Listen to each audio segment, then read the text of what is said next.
Assalamualaikum warahmatullahi wabarakatuh.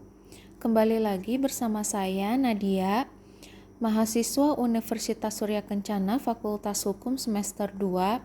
Kali ini di pertemuan ke-11 ini saya akan kembali mereview mata kuliah Hukum Pidana dan masih berada di pembahasan bab 6, yaitu tentang kesalahan atau pertanggungjawaban pidana.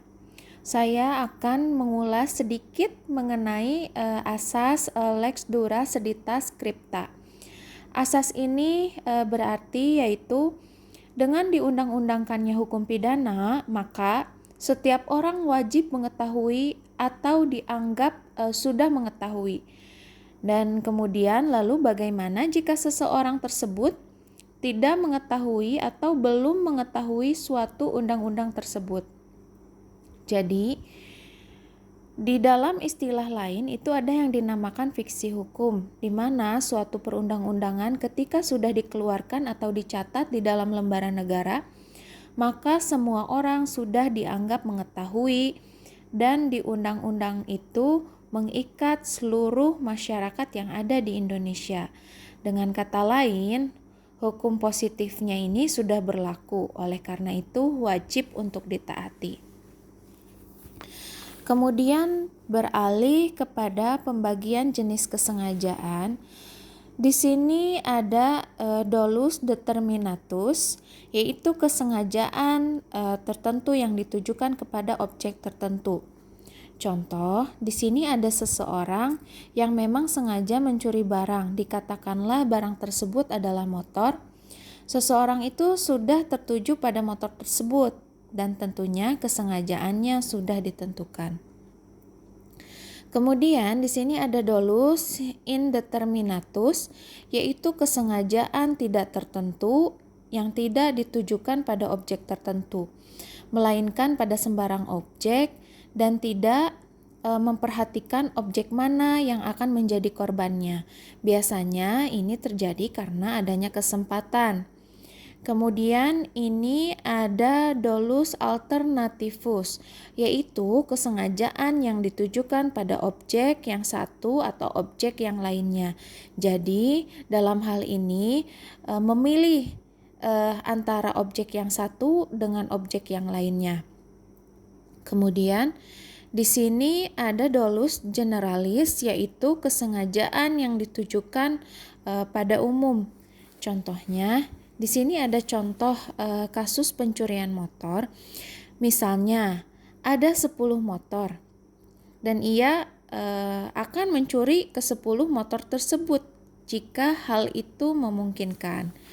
Nah, kemudian di sini ada jenis kesengajaan ini ada 8, teman-teman. Kita lanjut ke kesengajaan berikutnya. Dan di sini ada Weberse dolus generalis, yaitu kesengajaan yang ditujukan pada objek tertentu. Tetapi untuk mencapai tujuan itu dilakukan lebih dari satu perbuatan.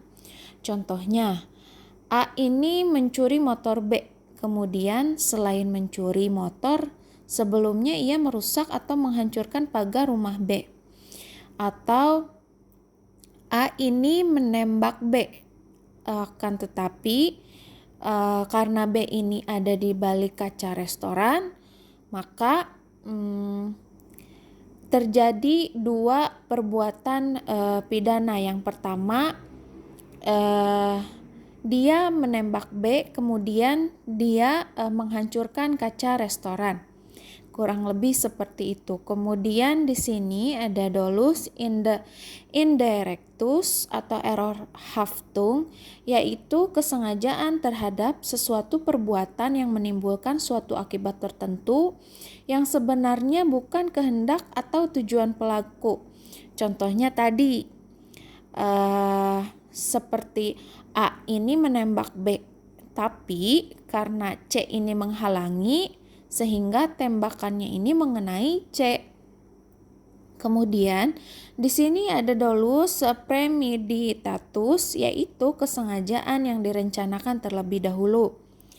Nah, Contohnya di sini ada pencurian yang direncanakan terlebih dahulu. Jadi, pertama-tama yang dilakukan oleh pelaku ini melakukan pemantauan selama waktu tertentu. Misalnya, dia sudah mengincar satu barang tersebut atau dikatakan motor.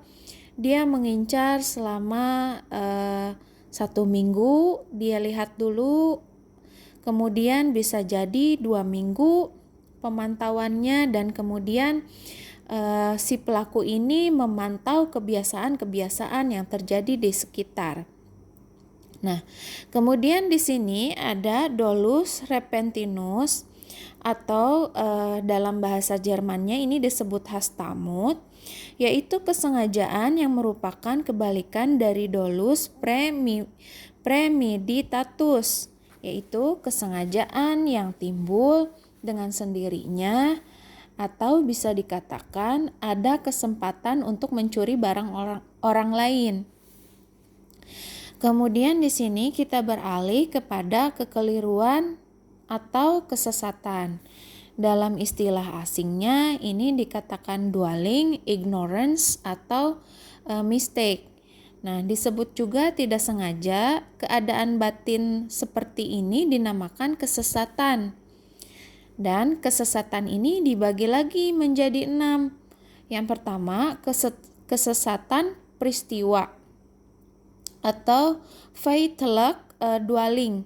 Ini mohon maaf lagi kalau saya salah membacanya, tapi di sini kita belajar ya. Nah, ini artinya adalah kesalahan faktual atau mistake of fact atau error facti. Nah, di sini yang kedua ada kesesatan hukum atau rechtdwaling atau mistake of law atau error juris. Dan yang ketiga ada kesesatan atau kekeliruan orang atau error in persona.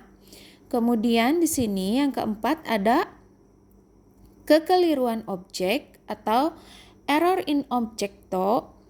Dan yang kelima ada penyimpangan sasaran. Hal ini bisa terjadi baik pada orang maupun pada objek.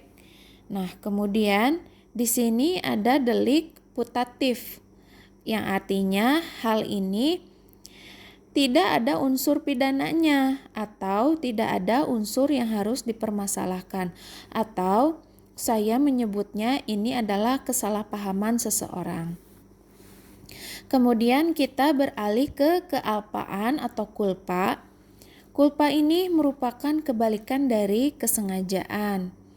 Nah, atau dapat juga disebut kurang hati-hati, yang terdiri dari kealpaan yang disadari dan kealpaan yang tidak disadari.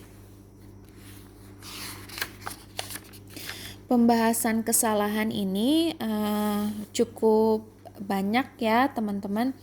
Nah, di sini saya akan mencoba menjelaskan unsur-unsur kealpaan. Kealpaan ini ada 2. Yang pertama, pelaku dapat menduga terjadinya akibat perbuatan. Dalam hal ini ada hubungan batin dari pelaku dengan akibat yang timbul dari perbuatannya, sehingga pelaku dapat menduga dari akibat perbuatannya. Tapi yang kedua, ini pelaku kurang berhati-hati. Kemudian, di sini ada bentuk-bentuk kealpaan. Yang pertama ada culpa lata. Culpa lata ini adalah kealpaan yang berat. Dan kemudian ada culpa levis. Culpa levis ini adalah kealpaan yang ringan. Kemudian, ini ada kealpaan yang disadari. Berdasarkan tadi artinya ada yang disadari dan ada yang tidak disadari. Kealpaan yang disadari ini adalah pelaku dapat membayangkan atau memperkirakan kemungkinan timbulnya akibat dari perbuatannya. Nah, kemudian di sini ada kealpaan yang tidak disadari, yaitu pelaku tidak dapat membayangkan akibat yang mungkin timbul dari perbuatan yang dilakukan. Nah, Di sini kemudian kita beralih ke kemampuan bertanggung jawab.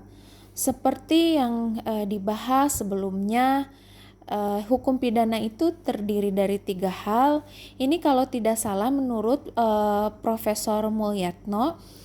Di sini hukum pidana ini terdiri dari perbuatan pidana yang pertama, kemudian pertanggungjawaban pidana, dan sanksi pidana. Jadi, di mana kemampuan pertanggungjawaban ini yaitu keadaan batin jiwa seseorang harus sehat dan normal ketika melakukan tindak pidana.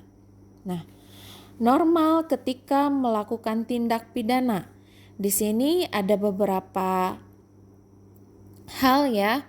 Seseorang tidak bisa mempertanggungjawabkan perbuatannya. Jadi, di sini ada 3 cara untuk menentukan kemampuan bertanggung jawab, atau ada 3 sistem yang digunakan untuk menentukannya. Yang pertama di sini ada sistem deskriptif. Ini adalah menyatakan. Kemudian ada sistem yang kedua di sini adalah normatif, yaitu menilai.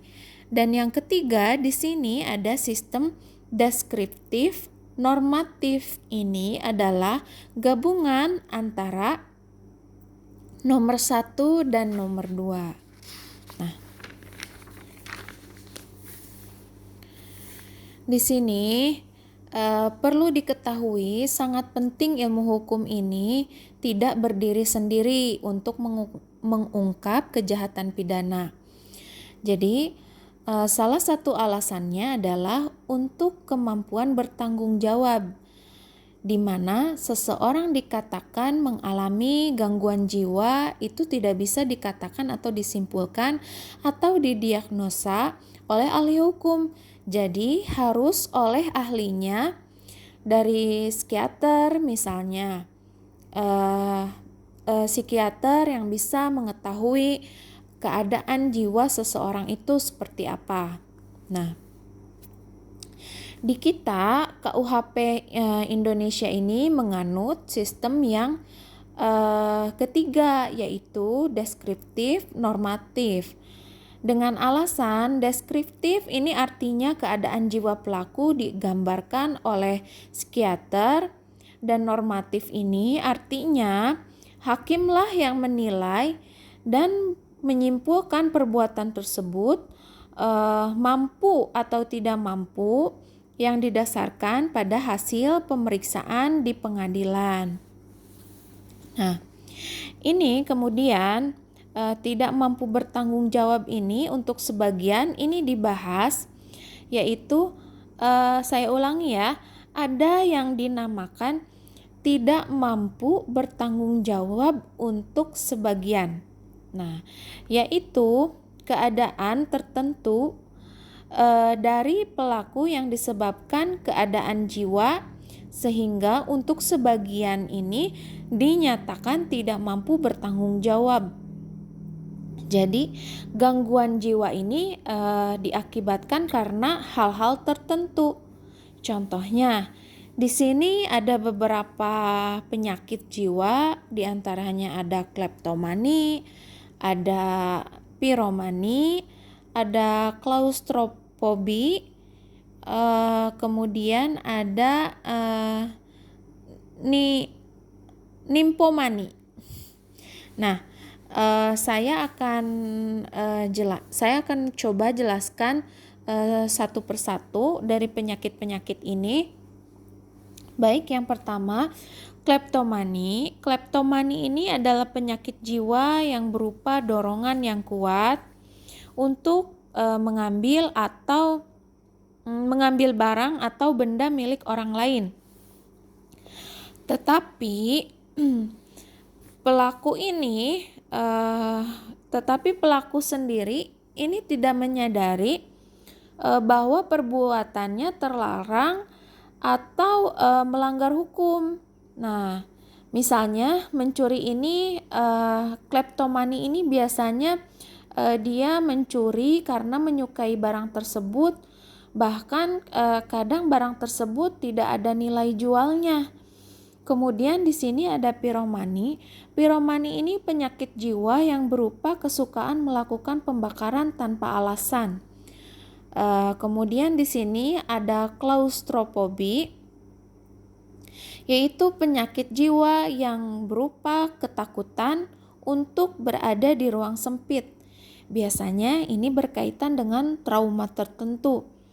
Dan kemudian di sini nymphomani, yaitu penyakit jiwa pada seorang laki-laki yang jika bertemu wanita selalu berkeinginan untuk berbuat tidak senonoh. Nah, jadi di sini kesimpulannya, orang-orang yang mempunyai penyakit jiwa seperti halnya tersebut di atas dianggap tidak mampu bertanggung jawab sebagian. Jadi ini yang dinamakan tidak mampu bertanggung jawab sebagian, yaitu ketika dibuktikan bahwa perbuatan tindak pidana yang dilakukan ada hubungan dengan penyakitnya, tapi untuk perbuatan lainnya jiwanya normal, sehingga untuk perbuatan tindak pidana di luar penyakitnya ini dapat dipintai pertanggungjawaban pidana. Nah, kemudian di sini ini yang terakhir, keadaan mabuk. Nah, di sini disebutkan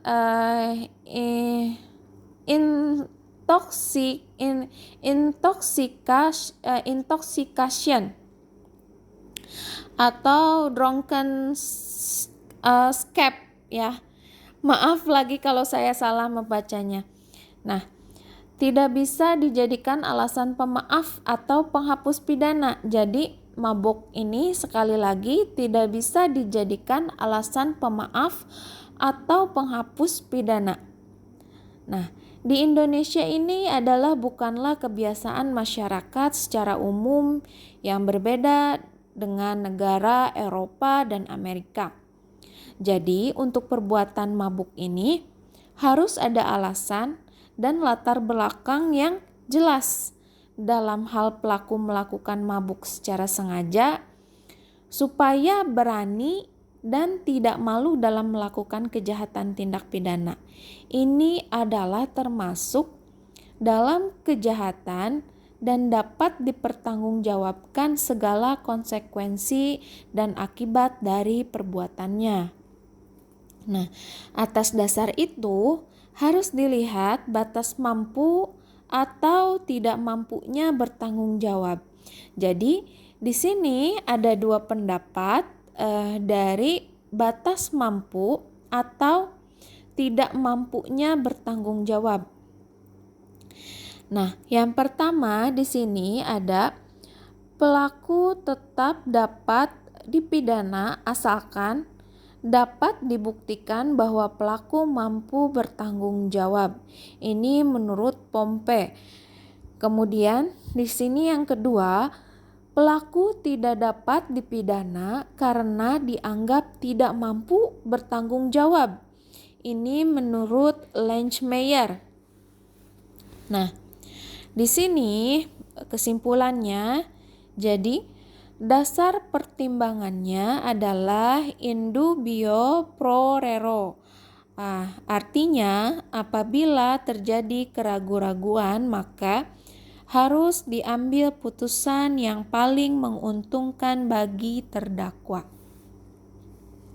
Sekian pembahasan bab 6 dalam pertemuan ke-11 ini. Mohon maaf kita di sini masih belajar. Mohon maaf apabila ada kesalahan membaca atau menjelaskan. Baik, terima kasih. Wassalamualaikum warahmatullahi wabarakatuh.